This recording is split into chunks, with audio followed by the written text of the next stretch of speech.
copy. And in theory, we should be streaming. Let's make sure that we actually have the right fucking encoding format this time, because that was a bitch the other day. And I'm just going to run this down for a few minutes. And let's, let's... Ah, we got a frame. I've been framed. Gosh, I got so much extra crap up here. Okay, and I have at least audio going now. And let's move some of this shit the fuck out the way. There we go. Of course, you can't see what the hell I'm actually doing here. But that's okay, too. And copy, and where that? I told Parrot, let him know when the hell the thing's starting. Let's see now.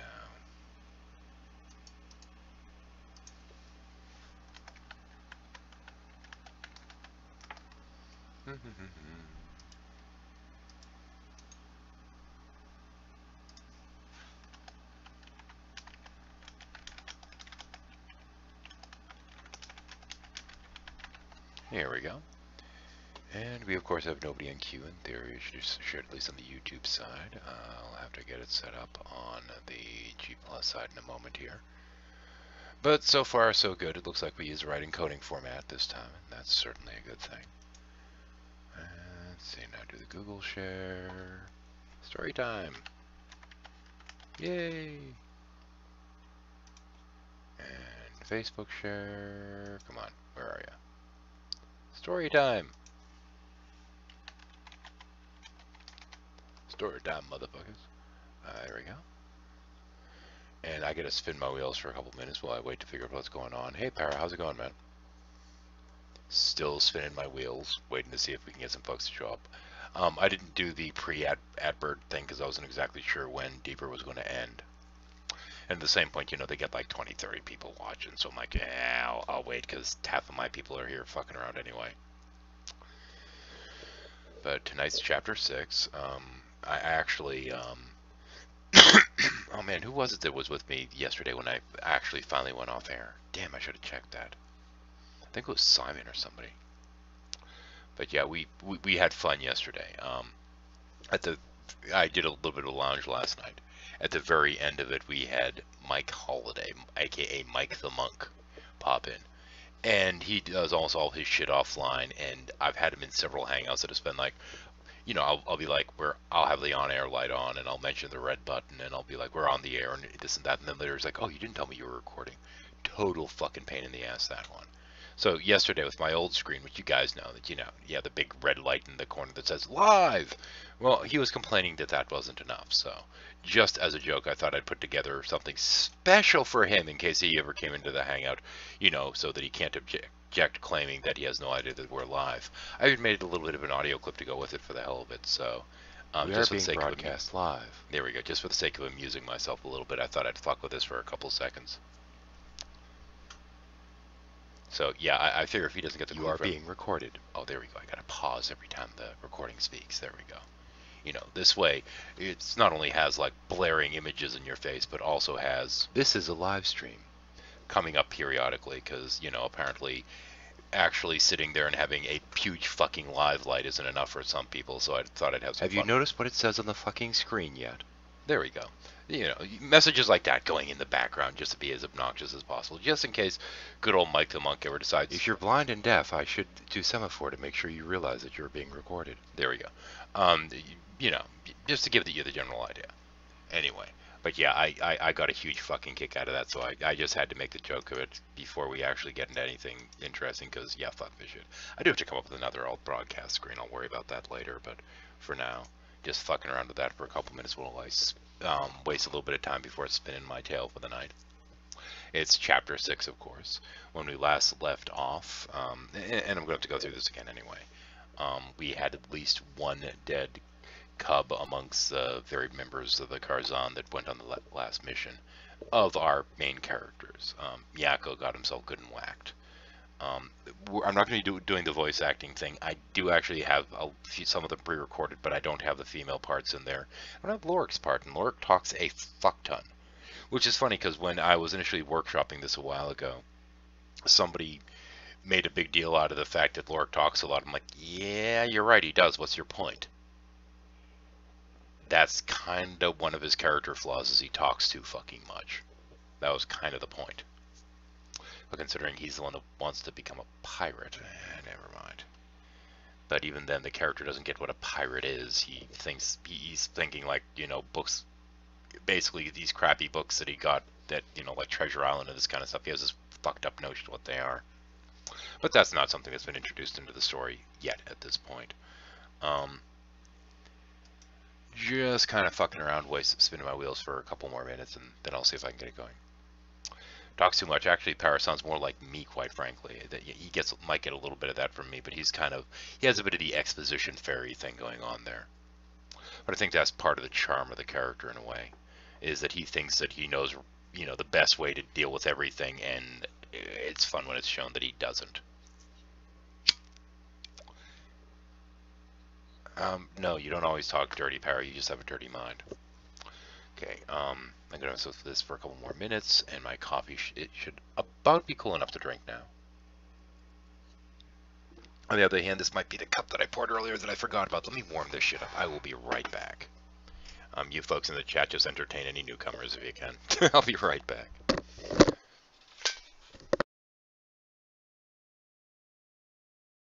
After these messages, never mind.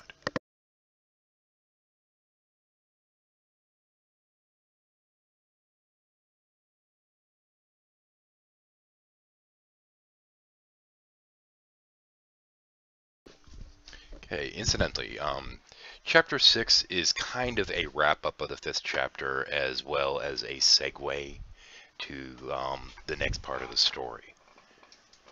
A little bit of one there, but it's mostly just a wrap-up of 5.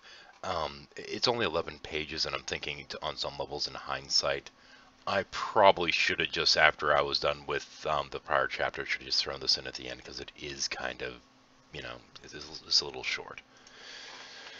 But we've got at least 4 in the queue, so to hell with it.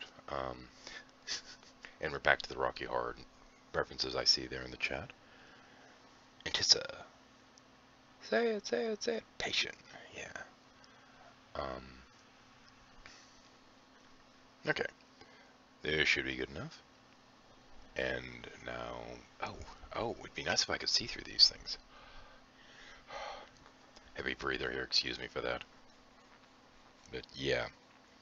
I do not see well through smudgy glasses.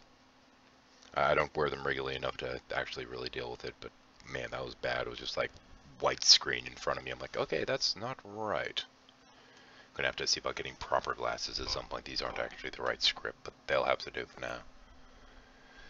Okay, let's see now. Take a breath, compose yourself, get ready to read. In a couple weeks it's going to be fun because that's when I'm going to be running without a script. But on that note, let's get started. When we last left off, we have our varied characters. Well, at least our remaining ones. We have Lorik, our main character. Eru, of the brave Silverclaw clan. A little bit hoity-toity of a character there. We have Korak, who's, to say the least, not from the greatest clan and a little bit dense. The sultry Faru from the one of the well-respected single-collar tribes. The white and black cubs are actually prized the most. And then we have Jarum of the Pygmy Karzan Firetail clan.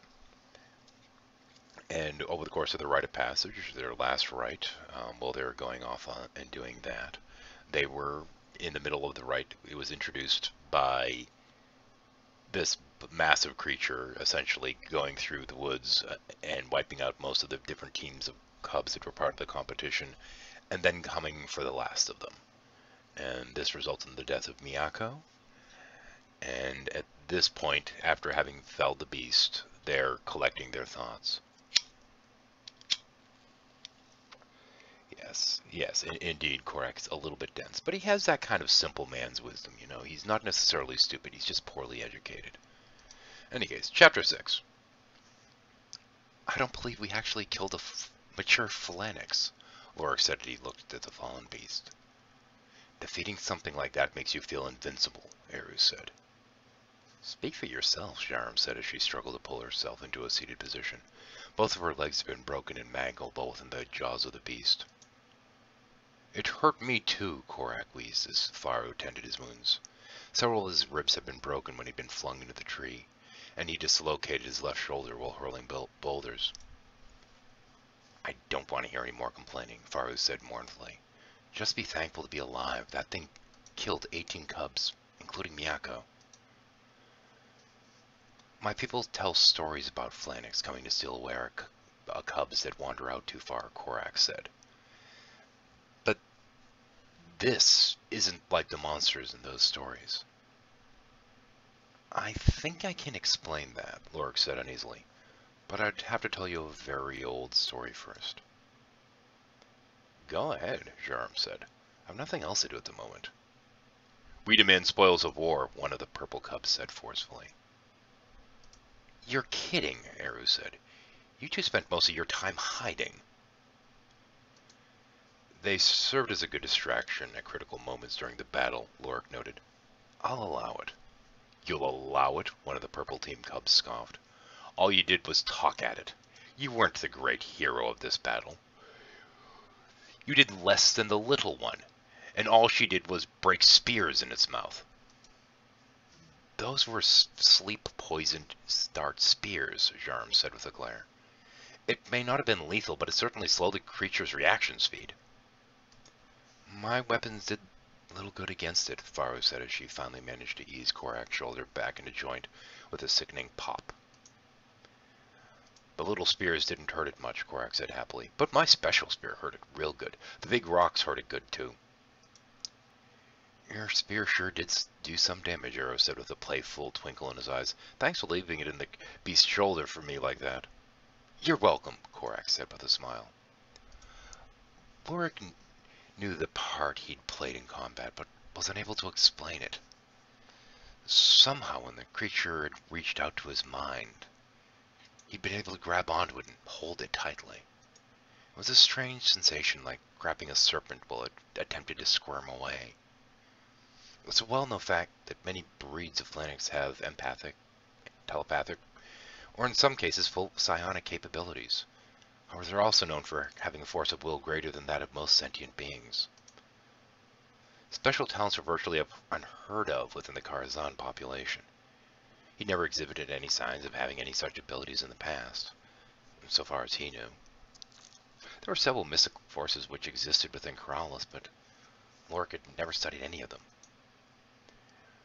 We acknowledge the White Cub as being the great warrior of this battle, one of the purple team cubs declared. Without Lorik's words or Korak's boulders, I would have never gotten the chance to attack it at all, Eru said with a note of humble appreciation in his voice. We will accept the rock thrower second, the purple cub said after they whispered amongst themselves momentarily.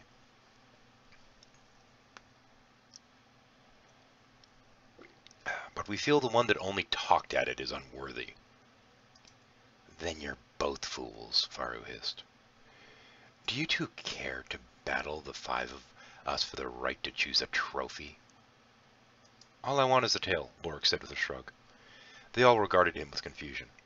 That tail is useless, one of the purple team cubs scoffed. This is an acceptable trophy for one who uses words to fight. Korak, have you decided on a trophy? Eru asked as he carved at the creature's jaw with a knife. Korak shook his head. I've never had to pick before. I don't know what to take. It has 2 sets of fangs. One long, one short, Eru said. I'm taking the long pair. You know the short pair? That sounds okay, Korak said. He winced as he tried to shrug. His shoulder was still quite sore. We will claim its claws, the purple cubs all said in unison. All of them, Eru growled. The green cub showed great courage. We should allow him to choose first before your greed is allowed to claim so much at once. The purple cub seemed to be growing more and more irritated. It was a nice sentiment, Faru said, sadly as she crouched over the body of the green cub. But I don't think he's going to have use for any trophies. Eru lowered his head in sorrow and fury. Take your claws and go, Faru said angrily. But don't you touch any claw which bears the blood of our friend Miyako. If you do, I promise you the next trophies taken will be from your worthless hides. The cubs from the purple team went to work stripping the claws from the beast's paws. They tied them together with vines taken from the forest and then dragged them back to their base platform. The only claws they left behind were the two which had ended Miyako's life. Now that that's over with, Arrow said with a sneer. Let's get everyone to the platform and get out of here. I still have to remove its tail, Lork said as he took a knife from Aru. Why the tail? Aru asked. I'll explain later, Lork said. I'll carry Jarum, Korak insisted. Are you sure? Faru said uneasily. It felt like you had a few broken ribs. I've been hurt before, Korak said dismissively. It'll be all right. In that case, Faru said, I'm going to see what happened to the white team. Can I count on one of you two to remove the last two claws? I really want them to be sent back to the Golden Pad clan with Miyako's body. We'll take care of it, Lorik said as he glanced over at Eru. Eru nodded slowly. Don't worry about that, Faru. Just take the time you need. Faru strode down the white team's path. She managed to maintain her composure until she passed the bend and could no longer be seen by the others. The clear dome over the white team's transit platform was jammed a little more than halfway over. The Phalanx must have attacked while it was still opening. What they had believed to have been the war cries at the opening of the trial had been the death throes of the white team being served up to the beast like appetizers in a tray. Faru fell to her knees and wept. She'd been virtually useless in combat, yet Miyako had thrown away his life for hers.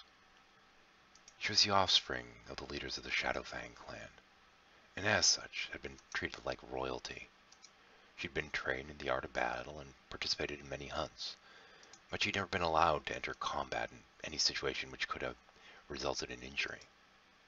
In Karzan terms, she'd been sheltered and coddled. Yet due to her station in society, this was acceptable. As respected as her clan was, there was also a certain mistrust and fear of all the members of the Shadow Clan. They were known for stealth and guile. Yet she'd not shown these traits either. She was a disgrace to her clan, and her inability to react cost Miyako his life. Faru knew she could have reacted fast enough to get out of the way, but she'd been overwhelmed by her own fears. The moment the creature had made eye contact with her, she'd lost her ability to move completely. She closed her tear-filled eyes tightly and shook her head forcefully. But the member of Miyako's last moments wouldn't leave her in peace. She quietly cursed her clan leaders for being so overprotective of her. They had prevented her from even being in a life-threatening situation. Faru tried to convince herself that was the difference and the reason why she'd been able to act. Why was I the only one? She whispered as she tried to restrain her tears. You weren't, Lorik said from somewhere behind her. My failure to act cost him his life. Stop focusing on yourself, Lorik said softly, as he moved closer to her. What do you mean? Korak had to be saved by Miyako and Eru, Lorik said as he knelt next to her. He'd been able to move as well. Do you remember that? Yes, Faru said, while wondering why she'd been torturing herself. Phalanx are ambush predators, Lorik explained. They can paralyze their prey just by looking them in the eye. His words reassured her a little, but she couldn't help but wonder if he was being honest. You looked directly into its eyes, but it didn't have any effect on you. I know, Lorik soothed. And I really wish I could explain that. I experienced something strange when it made contact with me. It even spoke to me, well, it spoke to my mind, I should say. For a reason I can't even begin to understand, it wasn't able to control me. Maybe it's just because I expected it, and the rest of you had no way of knowing. There was nothing you could have done. Miyako defended you, just as He'd rushed to Korak's aid. He didn't do what he did merely because of his feelings for you. Miyako saved you because it was his nature to do so. Thank you, Faru said as she wiped the tears from her eyes with the back of her wrist. We should get back to the others, Lorik said as he stood up and offered her his hand. I can stand just fine on my own, Faru said as she slowly stood. The only thing that was injured was my pride. I managed to come out physically unscathed as well, Lorik said with a crooked grin. Then again, maybe we'd both feel less guilty if we'd been knocked around a bit more. Is that from another of your books? Lorik laughed and smiled back at her. I shouldn't complain, she said as they walked back towards the base area. After all, it was reading all those books that saved our lives. I should be grateful, but next time letting us know what we're up against might help. I'll have to remember that, Lorik said with a crooked grin. I'll just ask the big, nasty, salivating, bloodthirsty beastie to wait patiently while I take the time to brief everyone properly. That's not what I meant, she chided. But telling us about the eye thing would have been nice. It's not like we had anyone trying to use lasers against it, he scoffed. Lasers? Faru asked. Why lasers? Oh, they're useless against them, Lorik said with a shrug. Phoenix fur provides a natural immunity to laser weapons. Really? Faru asked as they stepped onto the central platform. Is that why you wanted the tail? Yeah, it sure is, Lorik said as he motioned toward the creature. Eru and Korak were hard at work skinning the Phoenix corpse. You mentioned that little bit of trivia to them as well, Faru said with a snicker. No, Lorik said with a grin. But I may have mentioned something about the value of the pelt. You'd be amazed at its trade value at the Off-World Traders Bazaar. We'll be allowed to wear clothing after our trials are complete, and we're assigned will be assigned secure living quarters as well. We can either earn rewards from service or trade with the Off-Worlders. Faru asked, Isn't it better to earn your rewards? Honestly, Lorik said, the Off-Worlders have a wider selection and better quality stuff. We trade them items for what they call credit, which we can use to buy things from any of their shops. It's a different kind of barter system that they use. For example, if a yard of Phoenix fur was worth 1,000 of these things they call gal creds, you could spend them at any of the shops in the bazaar. It sounds like a lot, Faru said. What do these credits look like? How big are they? Lorik chuckled softly. They don't look like anything. They don't really exist in the physical world. It's what they call currency. There's many different devices which can be used to keep track of how many you have and to make your payments. But apparently from what I've been told by my father, they're accepted on almost any planet you go to. There are other sorts of currencies, but credits are one of the three which are most universally used. Sounds interesting, she commented. Then grab yourself a knife, and let's get to skinning this thing, Lorik said with a crooked grin. We decided to collect as much of the fur and hide as we can before our time runs up. After the trial's over, I'm going to take everyone shopping. Shopping, Faru pondered. Sounds interesting. Show me what to do and I'll help. How's Faru? Lorik asked. She's resting on the platform, Eru said sadly. Her legs were completely shattered, and I'm worried that her spine and pelvis may have been damaged as well. The monster chewed her up pretty badly. It's part of why we're doing this, Lorik said in a deep, resolute tone. Our people lack the technology to restore her body, but we may be able to find a vendor at the Off-World Bazaar that may be able to help her. She was very sad about her tail, Korak said with a voice full of sorrow. Her tail, Faru said as Eru taught her how to angle the knife to skin the thick hide of the dead Phoenix. She lost half her tail, Eru said. Her clan relies heavily on their tails to maintain their equilibrium. It's part of what makes them more agile than the rest of us. Losing something she takes so much pride in was quite a blow to her. Even if the Off-Worlders can't do anything about that, Lorik said, I may have a way to raise her spirits a little. Eru asked, How? Let's not talk about that now, Faru said. Let's just hope it doesn't come to that. Eru nodded solemnly. Lorak, Sorry, Lorik, Korik said as he sat back to rest for a moment. Can you tell us the story now? Lorik moved the knife deftly as he sliced the phalanx hide away from the thick muscle beneath. What story? He asked. You said you had a story about the phalanx, Korik said. My knife's getting dull again, Eru grumbled. Korik, would you mind sharpening knives while you rest? Do you still have that good stone we found? Korak asked. I'll bring it to you along with the knife, Eru said. I'll borrow yours while you sharpen mine. Lorik waited for them to complete their transaction before speaking. In the beginning, there were only 4 races in our galaxy. Corrales. When they reached for the stars, they found many solar systems, but they were vacant and devoid of life. Each of these races wished to make more species like their own, but they didn't bear offspring often, so colonizing really wasn't an option. Were we one of them? Korak asked dreamily. No, Lorik said with a chuckle. We came much, much later. But if it hadn't been for one of these races, the Karzan wouldn't exist today. One of these races, long extinct now, were known as the Shakir. They were the first of the counter-hominids. And they used genetic matrix pods to sow the seeds of lives on thousands of worlds. They were our creators, Eru said cynically. Are you saying that the entire evolutionary course of our history is predetermined? No, not at all, Lorik chuckled softly. Although that may have been their intention. You see, the phalanx evolved by design on nearly every planet seeded by the Shakir. It has long been believed that it was their attempt to recreate their own species elsewhere. And the result was a sentient species which was unable to abandon its bestial nature.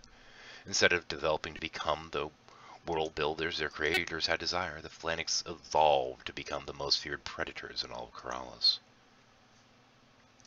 I still have a problem with the design aspect of your story, Eru said as he swapped knives with Korak again. Don't misunderstand, Lorik said with a sparkle in his eyes. They'd programmed those matrix pods to ensure that those phalanx would evolve.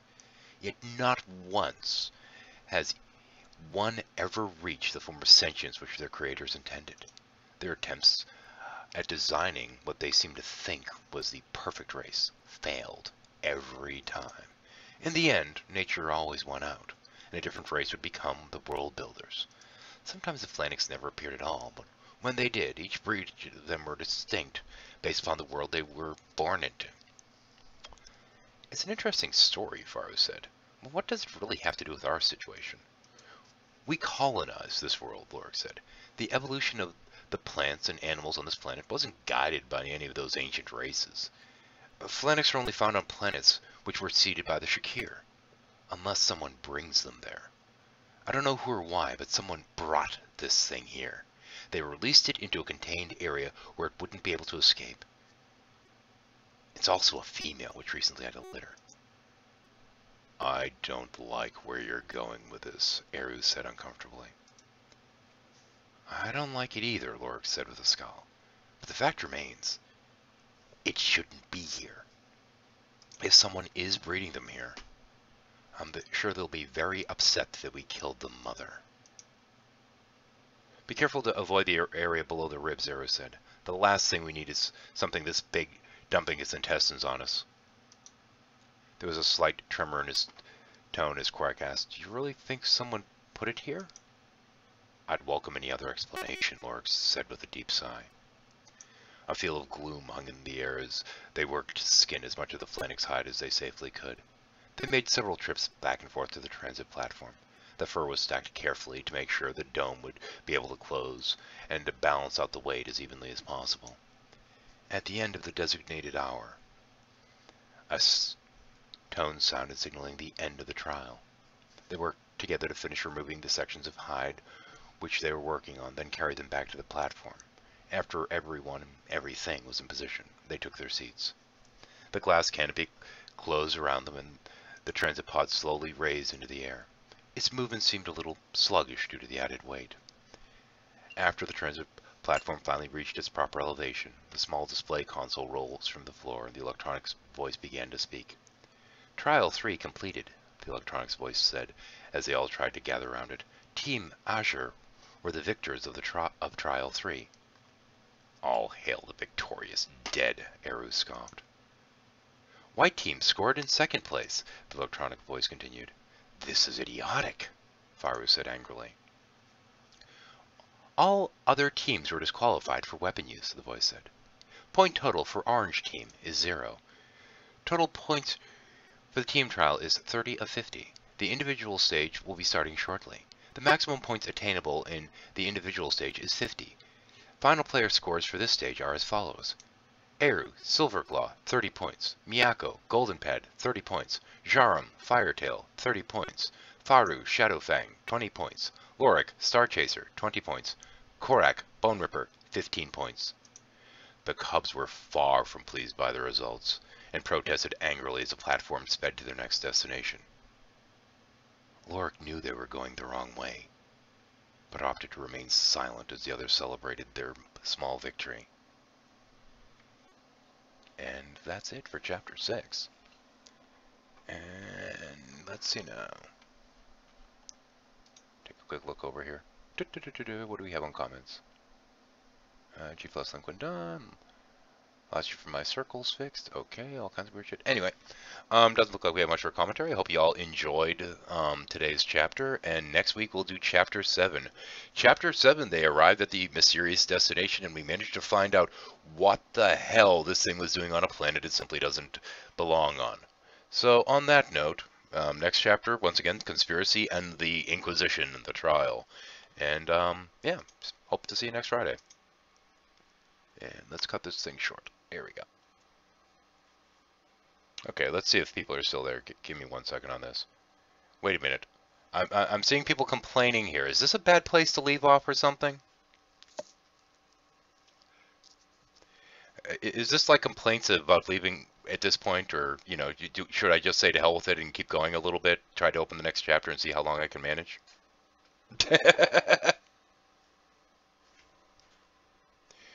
Let me get some more coffee and give me a moment, and let's see if I can actually go a little bit further with this.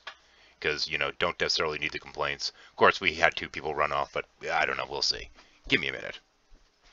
Just keep it going for a second if you can.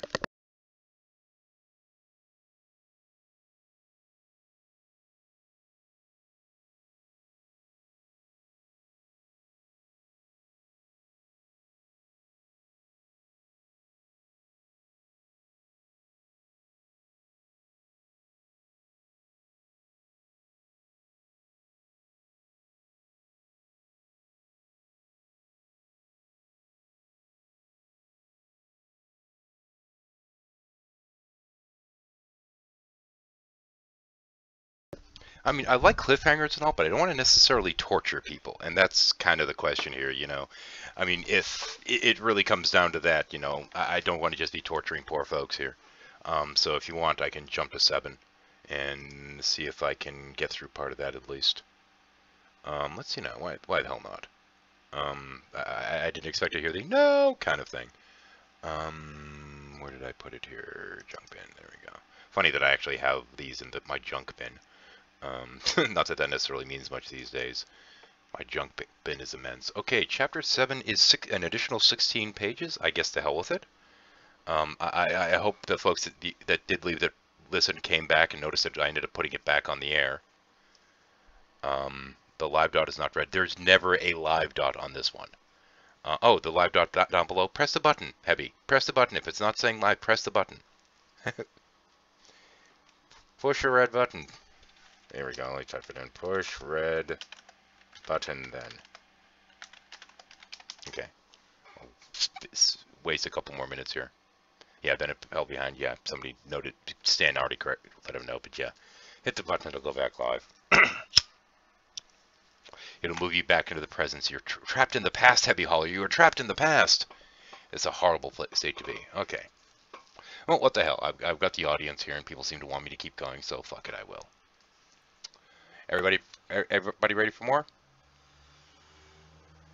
Okay. Actually, I should probably move this so I can see what the hell I'm talking about here. There we go. Get that out of the way. Put myself on the screen so I can go hi and wave to myself like a lunatic. Oh, another good swig of coffee. I haven't lost my voice yet, so what the fuck? Okay, continuing onward then, and I'm probably going to later take this and cut the second part into it separately. Can I share with just you? Okay, here we go. Instead of being carried to the central testing facility, the transit platform came to rest at one of the upper chambers of the central building. This part of the facility was typically reserved for the Inquisition at the end of the trials. A large vaulted door led into the building. The doorway was made of a strange dark wood, which was inlaid with strange symbols and patterns. A row of Karzans stood in front of the door and seemed to be guarding it. But Lorik knew better. These would be their judges, as well as those who would speak for them. We haven't been through the individual trials yet, Lorik asked nervously. Why have we been brought to the Inquisitor? The robes of the judges moved slightly in the breeze. Their cowls were two-toned and displayed the colors of their clan, but the rest of the robes were deep crimson in color. There were 4 judges and one other, who was dressed entirely in the same burnt orange hue which had been assigned to the Cubs team. This would be their advocate. You are here to meet with an Inquisitor, the female Karzan wearing the orange said. You're here to you're not, sorry, I screwed up that. You're not here to meet the Inquisitor, the female Karzan said. You're here to face a tribunal. Your recent actions have been outside of the guidelines of the trial for adulthood. As such, your fates must be decided outside of the trial structure. Lorik sighed with relief. His sister, Sarah, had been chosen to speak for them. They share the same mother, but not the same father. She had joined the elite forces years earlier. Lorik had never been very close to his sister, but she'd always treated him with fairness, honesty, and respect. May we request a moment to speak with our advocate for a moment? Lorik requested, before we stand before the tribunal. This is acceptable, Sarah replied with a slight note of amusement in her voice. The wooden doors opened inward and the 4 judges entered the building. Sarah walked over to the platform and swung her arm to the side. Lorik held his arms wide and approached his sister, expecting a hug. With lightning speed, Sarah slapped him across the face. Her claws may have been retracted, but it still hurt. Didn't I tell you not to do anything stupid? I didn't, Lorik said angrily. Then why was I summoned here? She said in an accusatory tone. What did you do this time? We killed a Phalanx, Eru said in a defiant tone. With spears, Korak said with pride. It had been recently pregnant, Faru added. Who are you, Jarum? Asked forcefully, and what gives you the right to strike Lorik? I'm his sister, Sarah said as she glared at Jarum. The other cubs all fell silent. Is what they've said true? Sarah asked as she regarded Lorik with suspicion. That's what I wanted to speak to you about, Lorik said, while smiling weakly.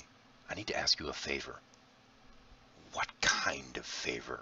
Sarah hissed. We collected trophies, Lorik explained, and we skinned it. We'll need all the fur to be treated and prepared for the market. She regarded him with suspicion and curiosity. Is that all you want? Lorik nodded enthusiastically. I'll make sure it's taken care of, she said with a frustrated sigh. I may not know why all that fur is important to you, but I do know how much trouble you've had with other cubs stealing from you in the past. I'll send it out to Habitant, and I'll store it until you're ready for it. It's not about leather, Lorik insisted. It's the fur that's important. I'll make sure the fur isn't damaged, Sarah grumbled. If you're all through making requests, the tribunal is waiting. Actually, I have a request, Faru said. We brought back the body of our friend. We'd appreciate that he returned to his clan, along with the claws which struck him down. I'll see to it, Sarah said solemnly. That's a noble request. Which clan is he from? Golden Pad, Faru answered. Go on ahead of me. Lorik should know the way, Sarah said. I'll have this taken care of, and we'll join you in the main hall once I'm done here. They each thanked her before proceeding into the building. The largest of the cubs carried the smallest. Ulrich had insisted on bringing the bag that had been issued prior to starting the trial. Sarah wondered for a moment why he'd still care about that now, but decided it was unworthy of her attention. She stood silently until they'd all disappeared down the hallway. As soon as she was sure she couldn't be overheard, she reached under her hood and tapped her cranial implant with her claw until the proper entry on her dialer was displayed within the screen of her ocular implant. She applied pressure against her throat and issued the command to connect with her contact. "Is that you, Sarah?" A male voice answered through a small speaker which had been implanted in her ear. "Yeah, it's me," she answered. "I hope you're having a better day than I am." "You know I don't like conducting business when I don't have you on video." "Sorry, Alara," Sarah said with a sigh. But these are unusual circumstances. I have another load of Flanix fur which needs to be processed. This time I'll need it delivered to my place. I believe you have that information." There was silence over the connection. Sarah asked, "Are you still there?" "I'm here," Alaro answered. "But I think there's a problem with the connection." "I thought you said you want me to deliver the product to your residence." "I did," Sarah said irritably. "Are you sure?" Alaro said cautiously. "If you get caught, you'll be in more trouble than I care to think about." "As I said, this is a special circumstance." "Care to explain the circumstance to me?" "Do you remember that little brother I've told you about that's always getting into trouble?" "Yes, what about him?" "His trial for adulthood was set for today, and there was a complication." "I assume his group was among the teams dropped into the feeding grounds. You really shouldn't have intervened. If anyone finds out what you did—" "I didn't do anything," Sarah said angrily. "They managed to kill it all on their own." "Was it one of the pups or the mature males?" "I wish," Sarah said with a sigh. "They killed the female." "That's not good," Alero said softly. "I don't envy your brother. I'll send a team to retrieve the shipment. I'll have it processed and delivered by the end of the day. His team has the right to claim all that fur as a trophy, but they'd be better off handing it over to the Grand Inquisitor." "They'd be better off if they hadn't killed it." "I know," Sarah said with a sigh. "We both know that the Grand Inquisitor won't admit that he was harvesting Flanix pelts, but that won't help the cubs make it through the tribunal. I hate that he sends so many cubs to their death year after year. I hope this will put an end to it, but I doubt it." "I'll contact some breeders and check into the possibility of finding a replacement for the female. I'll contact you with more information on that. Knowing you can get a replacement may help gain your brother a measure of leniency." "I'm sure the Grand Inquisitor will appreciate that," Sarah said irritably. "I have to get back to my duties now. I'm not sure how long the tribunal will take. I'll contact you later." "Would you like me to contact you after I've spoken to the breeders?" "I'll leave my receiver to text only," Sarah said with mild discomfort. "But make sure to send it straight to my ocular implant. The last thing we need is to let everyone in there know we've been using forbidden off-world tech." "Don't you worry that pretty little head of yours," Alaro said with a chuckle. "Those aren't cheap little Tazcore implants you have there." "Vertigo's the way to go," she snickered as she recited the cybernetics manufacturer's jingle. "End call," Alaro said. "Confirm end," Sarah said softly. She adjusted her implant settings as she headed to the main hall. She'd been working for the Inquisitor since she'd been awarded her position with the elite task force. As a result, she understood better than most how the trials really worked. The greatest secrets she had to keep was the cubs which were fed to the Flanix each year. The lies she'd been forced to tell weighed heavily on her. But the Grand Inquisitor had far too much power. If she defied him, her life would be forfeit. She knew that they would try to cover their tracks again, but this time her brother's future laid in the balance. And she had to do something. As she approached the doors of the Great Hall, she instructed the guards to retrieve the corpse of the cub from the Golden Pad clan and bring him to the hall entry along with the claws which were on his corpse. Ulrich and his friends would need proof of what they'd accomplished. "You're late," the Grand Inquisitor hissed. I'm sorry, sir, Sarah said. I had urgent matters to attend to, as per the duties of my normal station. I had to verify the availability of proper replacements. The Inquisitor inquired. What were the results of your inquiry? Currently unknown, Sarah said in an apologetic tone. The Inquisitor scowled. The judges seemed confused by their exchange of words, but knew better than to question the Inquisitor. Their presence here was almost irrelevant. Once the Inquisitor cast his vote, the judges would invariably support his ruling in order to maintain their lofty status as judges. This wasn't the case when dealing with normal Inquisitors, but Grand Inquisitor was the highest-ranking Karzan outside of the High Council. Everyone be seated, the Inquisitor said firmly. Sarah sat down on a raised platform behind where the cubs were seated. The judges made themselves comfortable on their chairs, which lined the walls and the side of the room across from the entry. The Inquisitor remained standing as two chairs were brought in by his adjuncts. His chair was like a throne in comparison to the other chairs in the room. There was a faint murmur from the judges as the smaller chairs were moved into position on either side of the Inquisitor's throne. Due to the delicate nature of these proceedings, the Grand Inquisitor said, we will be joined by two guests to witness the tribunal. They've arrived here just a short while ago, by way to the Pilf Stargate. They are each telepaths who I have hired to ensure the truth is uncovered in this matter. Sarah had seen this tactic used before. The cubs were in great danger. These guests weren't telepaths that had been brought in just for this occasion. They were con artists who lived in the barracks near the off-world bazaar. The blue-skinned Dario was a full-fledged psionicist with formidable mental abilities. The Darian race was one of Terran origins and looked small and unthreatening in the presence of so many Karzan. The other supposed telepath was a member of the squid-headed Denarok race, which were known for their telepathic abilities. However, this particular Denarok lacked the traditional mental abilities due to some little-known genetic abnormality. The tribunal had already been scripted. The Denarok would assert claims as being either true or false, and the Darian would manipulate the cub's answers using his strange alien mind control. Sarah fidgeted uneasily as the Grand Inquisitor explained the roles of his guests. It was a big display as always. The aliens presented their false credentials to the judges for inspection.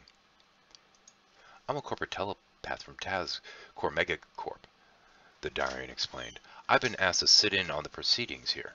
As part of our corporate charter and as a representative of TazCore, I'm only permitted to observe the proceedings. I'll be conducting light surface scans constantly, just to ensure the honesty of the participants. The results of those scans will be provided only to the hiring party after completion of the proceedings. After the Darian took his seat, the Denarok said, I was hired from the telepath wing of the Information Society. Unlike the TazCore representative, I'll be taking a more active role in the proceedings. I'll be reporting truths and falsehoods as each answer is given. The only determination I'm permitted to make is if the answers are factual or not. The organizations which they claim to represent had such a dominant presence within Corrales that their names were known to the upper echelons, even here on Carmal. Granted, not much more than the name was known by the Karzan judges. Otherwise, they'd know that neither TazCore nor the Information Society had used active psionicists or telepaths within their ranks for over a decade. Back when the Psionic Research Institute, PRI, was founded, the divisions of IS and TazCore, which dealt with psychic abilities, were bought out by the new faction. If these Karzan leaders paid some attention to the galactic news instead of focusing their attention on improving their status, they would have known this. Sarah sighed heavily. She couldn't reveal what she knew, but she couldn't allow the Grand Inquisitor to tarnish the name of her clan either. The question was, what did the scoundrel have planned?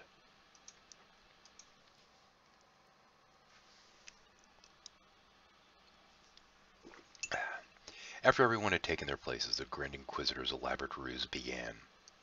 The Inquisitor began his oration. We are here to pass judgment upon these 5 cubs, which, through their own actions, were directly responsible for the deaths of a total of 19 of their fellow participants during the trial of adulthood today. Sarah worked swiftly to silence the cubs' objection and informed them that they must not speak until they were directed to do so. Due to the nature of the charges, the Inquisitor continued, any of the accused who speak out of turn from this point forward will be removed from the Great Hall immediately. If such action becomes necessary, cubs who have been removed will face judgment without representation or the opportunity to present their case. Do you understand? Some of the cubs nodded while others muttered their agreement. But one of them raised their hand. The Inquisitor looked at Korak with confusion and asked, "What are you doing?" "You use many big words," Korak said nervously. "I do not understand many of them."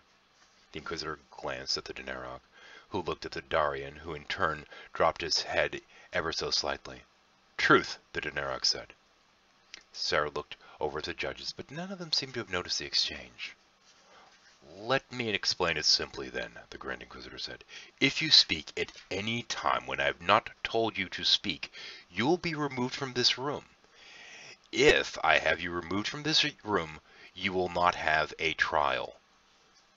"No trial sounds good," Korak said happily. "No trial is bad for you," the Inquisitor said as his eyes narrowed. "No trial means you will be put to death without being able to speak for yourself here." "That is bad," Korak said, and then fell silent. As the Inquisitor overseeing the tribunal, the order in which the accused are questioned is based on my discretion. The Inquisitor eyed Korak. As such, I will start with you. Korak pointed to himself in confusion. "Yes, you," the Inquisitor said with a sigh. "Step forward into the circle before me." Korak walked into the circular indentation in the center of the Great Hall. He watched the Inquisitor with confusion. Sarah walked down into the circle and directed him to sit in the center, facing the Inquisitor. "Why is he still up there?" Korak whispered. "That's where he sits," Sarah said softly, "and this is where you sit." "But he said to step into the circle before him," Korak said as he looked around the room. "Doesn't that mean he's going to step in behind me?" The Inquisitor, having heard Korak, sighed deeply. Sarah glanced up at the Grand Inquisitor with a twinkle in her eyes. Getting answers out of this pup would be no easy feat. "State your name and clan," the Inquisitor said.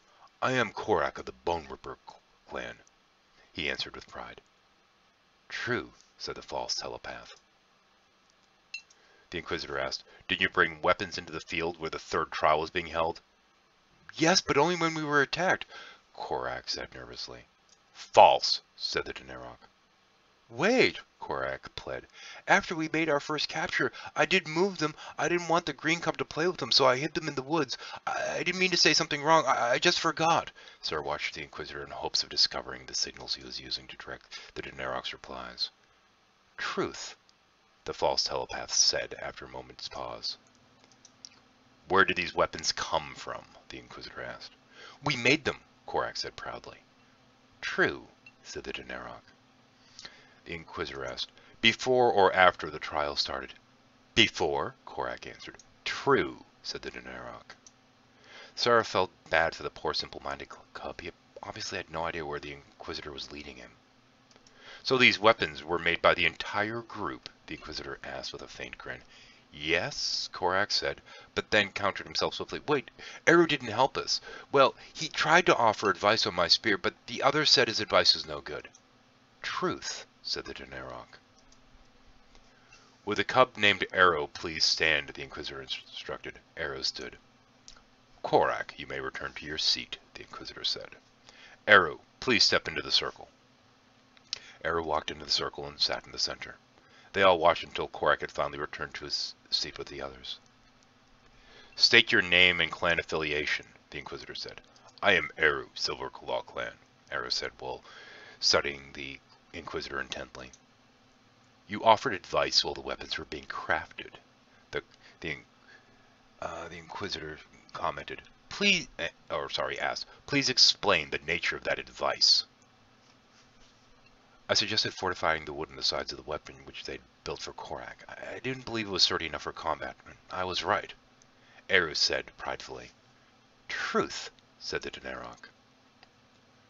While they were making their weapons, the Inquisitor asked, did you offer any further assistance?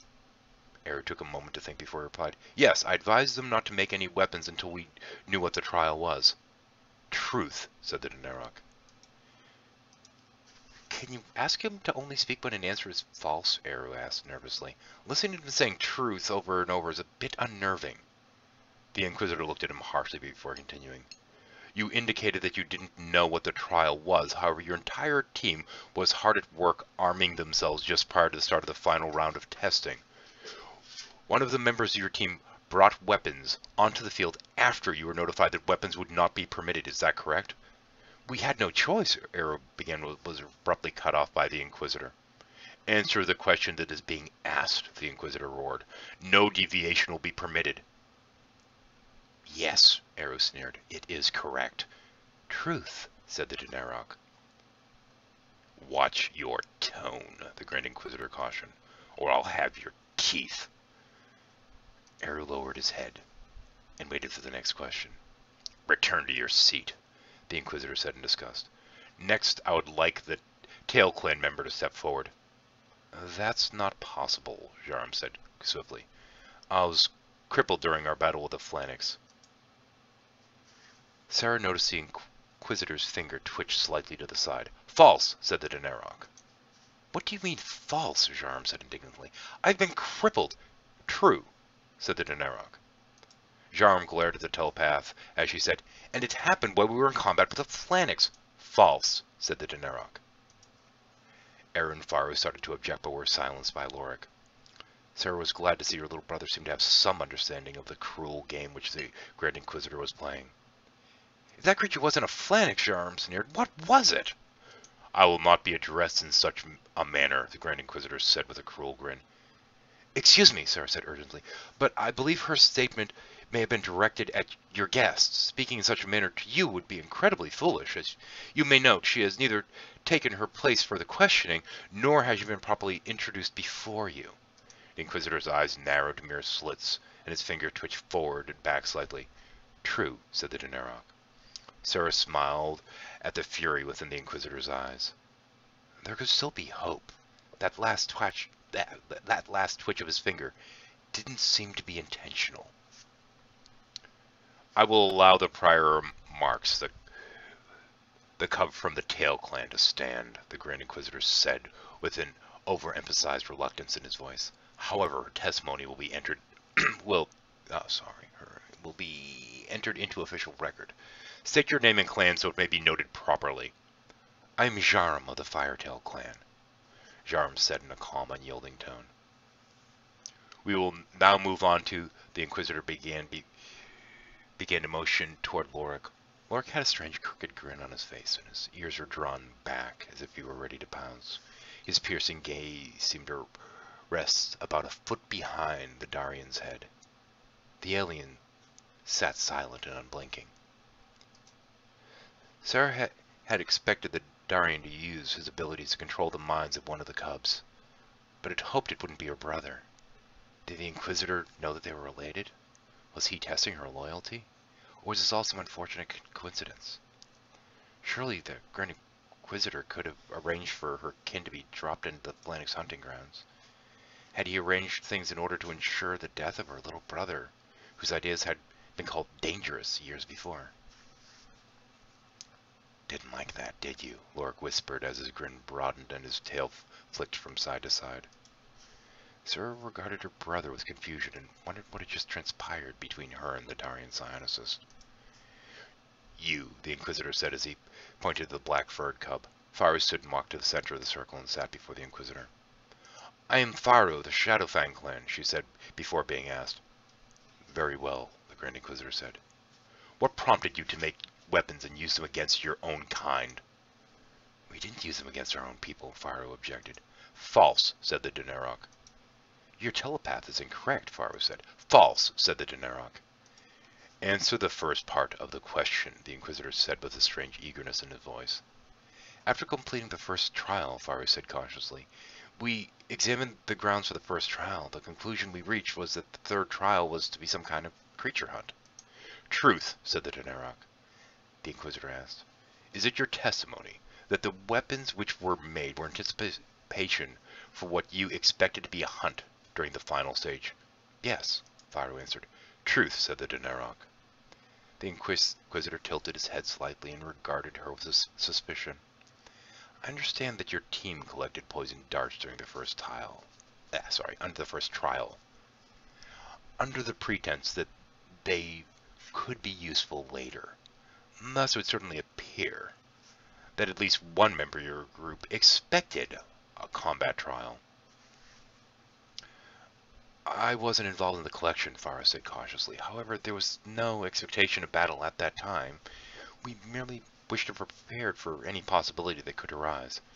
Truth, said the Daenerys.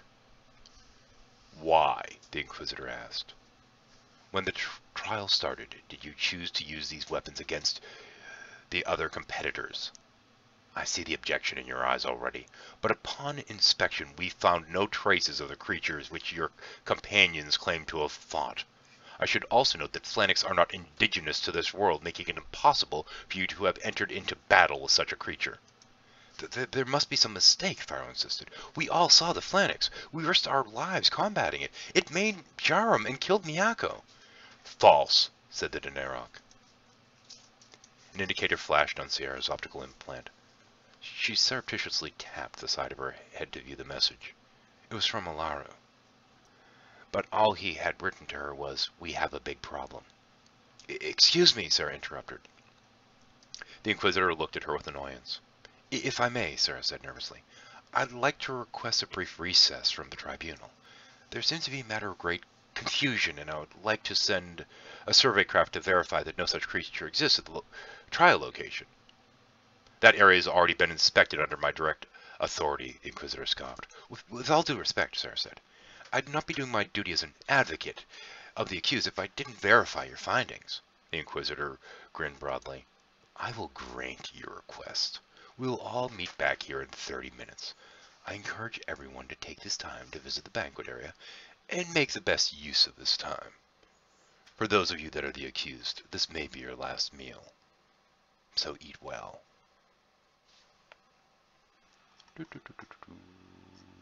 Oop. And that's the end of that chapter. Is everyone ready to kill me yet?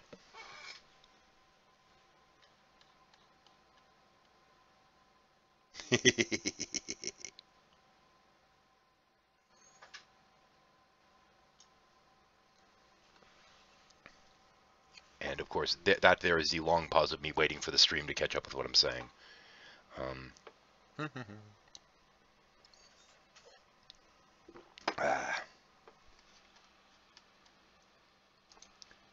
And I think this is the point at which everyone yells and screams and complains that they wish I left off with the prior chapter. I may or may not be an evil bastard in this regard. Can't have a Big Mac. Okay. Here we go. So everybody holding out okay? You guys having fun so far?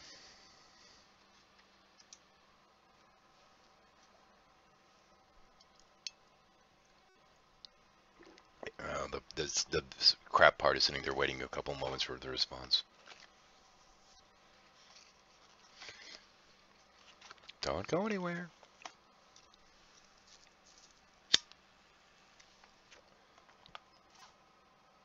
How bad? Yeah. The lag's are kind of a pain in the ass. So let's see now. Should I refill my coffee cup and keep going, or should we call it an evening and continue next Friday? What do you think?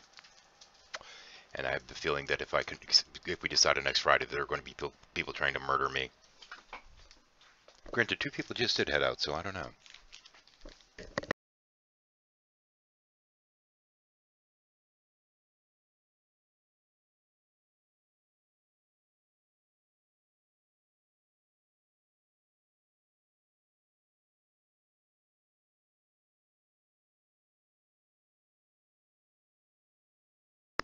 There we go. More coffee. And my kid was just needed me to open something for him. He was complaining that he doesn't have enough wrist strength. I'm thinking, you know, kid, in a couple of years you'll be masturbating like a son of a bitch, and you'll have plenty of wrist strength. Anyway, you know, this is how things happen. Let's see now. Let's keep going. What the fuck? And the two people that left are going to be upset later, but fuck it. Sarah rushed out of the room and down the long hallway to the landing area. It was the only place where she could have a private conversation without worrying about monitoring devices. The Grand Inquisitor had risen to his high station through means which were far from honorable, and had contracts with several off-world organizations.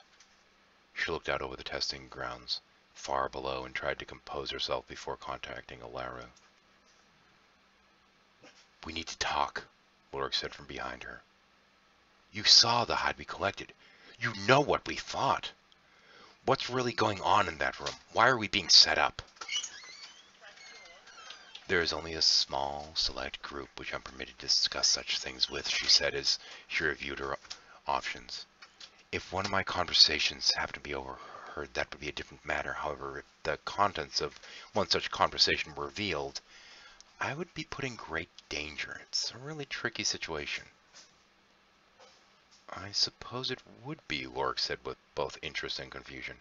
"The person who overheard the conversation had sufficient wit to use that information to his advantage without revealing what he knew or how he knew it. You'd be safe from retribution, I presume." "Stand over there," Sarah said as she pointed to a spot a few feet to her right. "If you're to spy on me, make sure to do it properly, in silence." Lorik moved to the spot which she'd indicated, and sat down on the ground and watched her intently. Sarah massaged the base of her thumb and until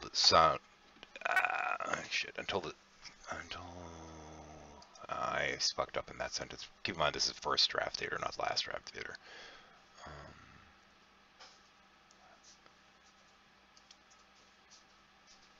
Until she found the proper button and then pushed hard to activate her secondary cybernetic communication array. She tapped the side of her cranial implant until the correct entry was displayed within her ocular implant, and then initiated the call. She touched the tips of her thumbs and index fingers together and issued the command, "Activate video connection." A holographic display was emitted from her ocular implant, which filled the area between her fingers. She was able to manipulate the size and dimensions of the hologram by moving her fingers around the display. She touched a virtual button to activate the audio implant, which resided just under the fur on her wrist. "It's good to see you," Alaru said. His voice could be heard by Lorik as well. Lorik watched her in amazement. He'd never seen any technology like this before. It was difficult for him to remain silent, but he managed. "I got your text message. What's going on?" "I was contacted by another member of the Underground Trade Commission." Alaru looked furious. "Someone was looking for me while trying to hunt down that last shipment of Flanix fur. They'd been sent the partially stripped carcass and were told to track down the rest of the fur." "Tell me you didn't hand it over to them," Sarah pleaded. "Of course not," Alaru scoffed. "That would be a breach of contract." "Well," Sarah said with a sigh, "that's a relief. So, what's the problem?"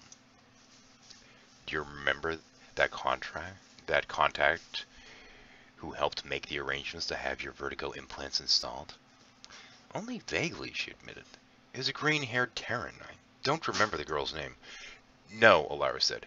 "That was the representative from Vertigo Incorporated. I'm talking about the person who provided us with the contact information." "We never did find out who they were, other than that the message identifier was Phantom Hound, right?" "I'm glad you remember," Alaru said. "It will save some explaining, as well as establish the credibility of the sender. They contacted me again, quite unexpectedly, and gave me rather peculiar instructions. It's a little different from the last time, but I'm sure it's the same sender."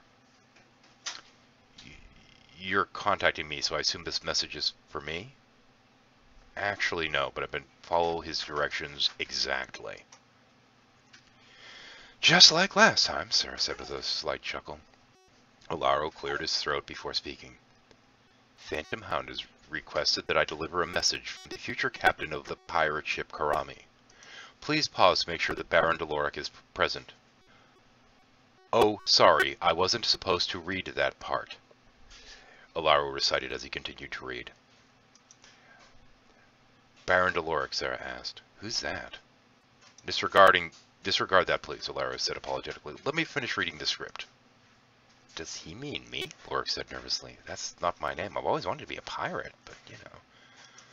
Oh, that must be him, Alaro said. It would appear you're in a great deal of trouble.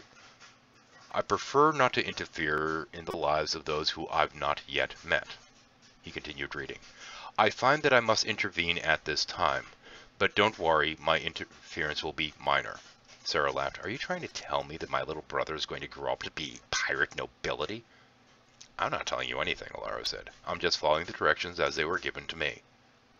Wow, Loric said with eyes full of wonder. I must ask you to curtail your daydreaming, Alaro continued his recital. There is no time for such things. You must understand that the corpses of the cubs who died in combat have been stolen away and been skinned. It is the intention of Taraku, known to you as the Grand Inquisitor, to blame you for this heinous act. You have not yet achieved the verbal prowess you will one day achieve, yet I am confident that this meager warning may permit you to turn the situation to your advantage. I have secured their fallen comrades' bodies, as well as the claws that slayed him, Sierra said proudly. I can protect my brother. Alaro laughed nervously as he continued to read from Phantom Hound's script. It is vital that this issue is resolved by the future captain himself. It is completely within his power to do so, or at least it is now. However, this goal can only be achieved if he keeps his possession close. Otherwise, he will lose this opportunity. Oh no, Loric said with alarm. I left the bag in the Great Hall. Sarah looked at him with surprise. Then go get it. Loric rushed off to find the bag, which she'd carefully hidden under her seat. I can't tell you how grateful I am that we don't hear from him often, smiled. Would you like me to read the next line of his directions? Let me guess, Sarah said with a shudder. Phantom Hound knew my brother would be running off by now. Sarah held out the printout in front of the virtual display. Read the last line. Her guess had been correct. There were indeed strange forces at work within Corrales. This Phantom Hound was the strangest. The first time she'd heard the name, it was after they contacted Alaro to make arrangements for her to have her implants installed, free of charge. The second time, being had contacted her through Alaro, it was to urge her to accept his request to assist with the harvesting of Flanix 2 days before any request to do so had been made. Sometimes I wonder what path he's leading us down, Alaro said softly.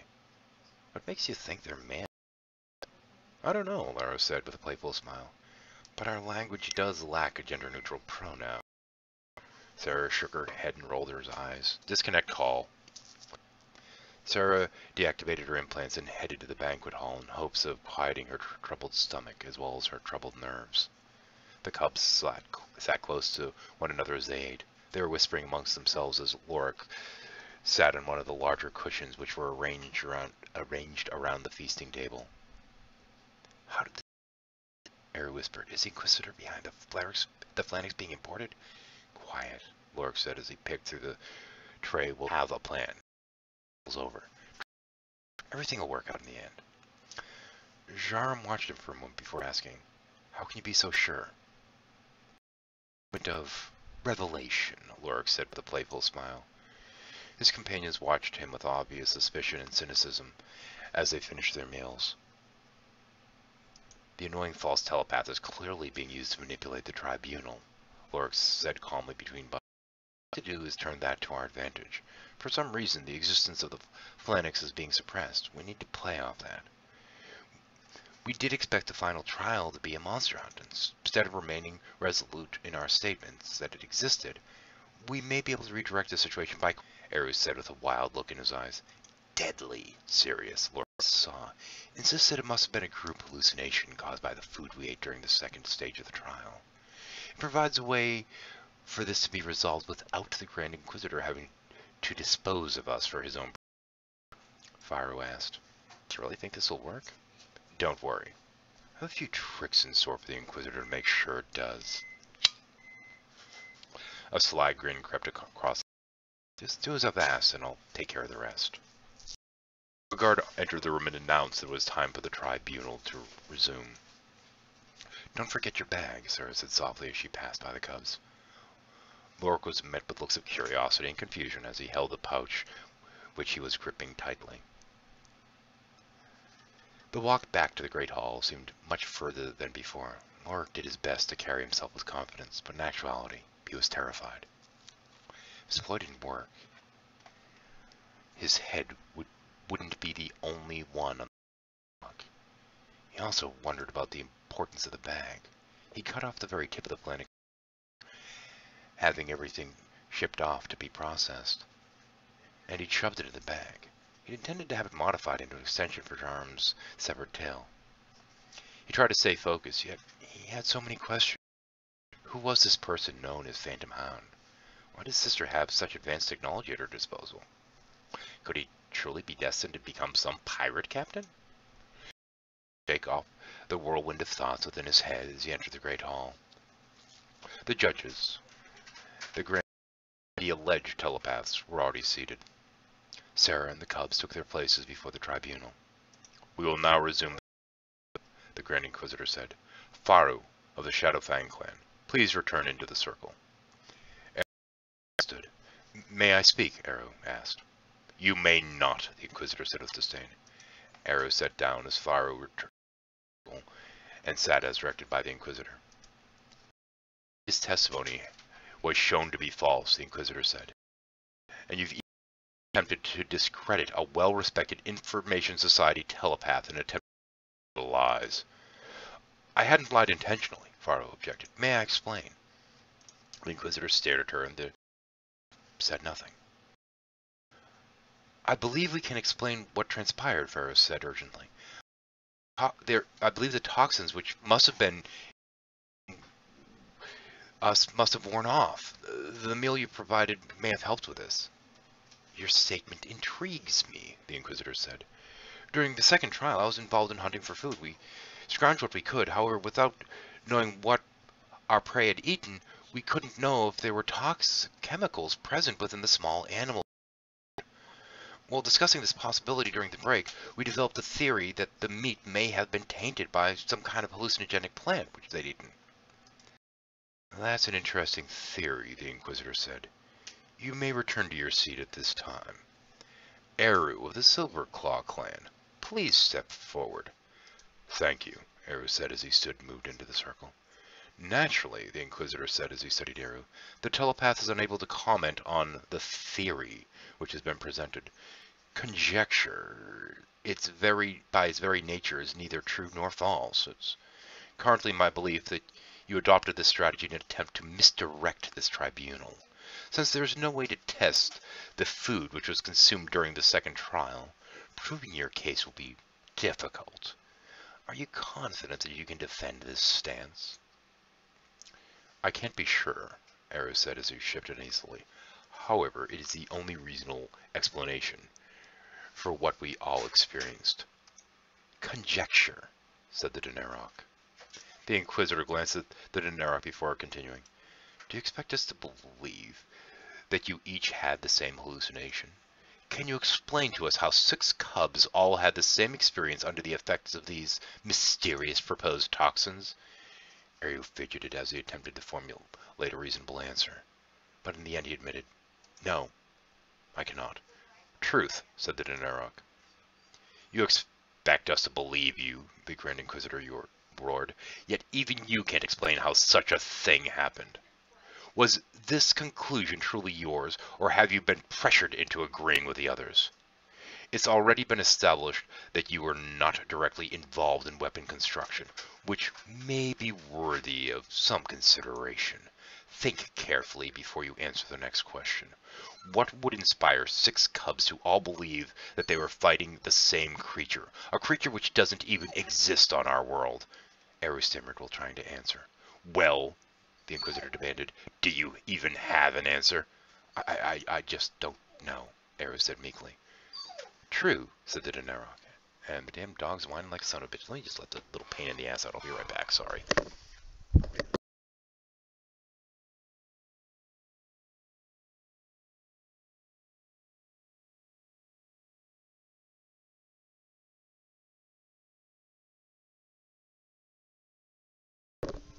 I sometimes think I should name the dog Spot just so I could say, out, you damn Spot. Anyway. Okay. Do you have an answer? I just don't know, Eris said meekly. True, said the Daenerys. Lorik was infuriated, and it hurt enough. I can't help notice that I haven't been called on yet, he said with a crooked grin. You dare speak out of turn, the Inquisitor said angrily. After all the warnings you've been given, guards, remove him from the hall. I believe that would be a mistake, Lorik said with a grin. You see, I can explain it. Lorik could feel the Darian scientists attempting to infiltrate his mind. He concentrated on the sensation he'd felt when the Phalanx had died. Well, their minds weren't connected, and the alien withdrew his mind swiftly. Let him speak, one of the judges said as the guards drew near. I'd enjoy hearing this explanation as well, one of the other judges said in a forceful tone. Do you truly believe you can explain this? The Inquisitor yelled as he motioned for a guard to enter the room, pushing a rolling table covered in pelts, which had been clearly taken from the other Karzan pups. Yes, I can, Lorik said, as his eyes made contact with the Daenerys. Truth, the Daenerys said nervously as he cowered under the intensity of Lorik's gaze. The Inquisitor glared disapprovingly at the false telepath. One of the judges, who hadn't spoken yet, stood up and in a stern female voice said, I wish to hear him explain what transpired today. 3 judges have now spoken, and procedure dictates that our request must be honored. The Inquisitor sat back in his chair and silently accepted this minor defeat. Identify yourself, the female judge demanded. I am Lorik of the Starchaser clan, Lorik said with the warmest smile he could manage. You'll be permitted to speak freely in order that we may come to better understand your claim. The floor is yours. Lorik sauntered into the center of the room and dropped his bag in the center of the floor before speaking. I'd like to thank the Inquisitor and the judges. Lorik bowed theatrically to each group as he spoke. Advocate, fellows, and esteemed friends, each of us saw a Phalanx during the 3rd stage of the trial. Yet each time this creature has been mentioned, our Daenerys guest has insisted that the account has been false. So the question is, how can something, which we cubs know to be true, also be false? The simple conclusion is that one party or the other must be lying. That's hardly an answer, the Grand Inquisitor scoffed. This is a farce. Please don't interrupt, Lorik taunted. I was given the floor, and I intend to use it to explain everything. You're stalling, the Inquisitor said angrily. As I was saying, Lorik said as he turned his attention to the judges, why was it a Phalanx? That's easily explained. Get on with it, one of the judges demanded. During our first trial, we collected poison darts, not knowing if we'd have later use of them. And as you all know, the poison is the sort that would merely put someone to sleep. Clearly not the sort of weapon that would really harm anyone. The judges watched silently as Lorik returned his attention to the other cubs. After the first trial, we stared into the woods for the area to look and see if we could discern what the final trial was. What we saw we believed to be the signs that the trial was a hunt of some sort. We already know this, one of the judges snickered. Lorik spun around to face the judge which had spoken. Yes, but what has yet to be mentioned is that at that time I told my companions about a legendary Phalanx which roams those very woods. While easily dismissed as a mere rumor, those sorts of stories tend to stick in a person's mind. Please continue, the female judge said as Lorik paused for dramatic effect.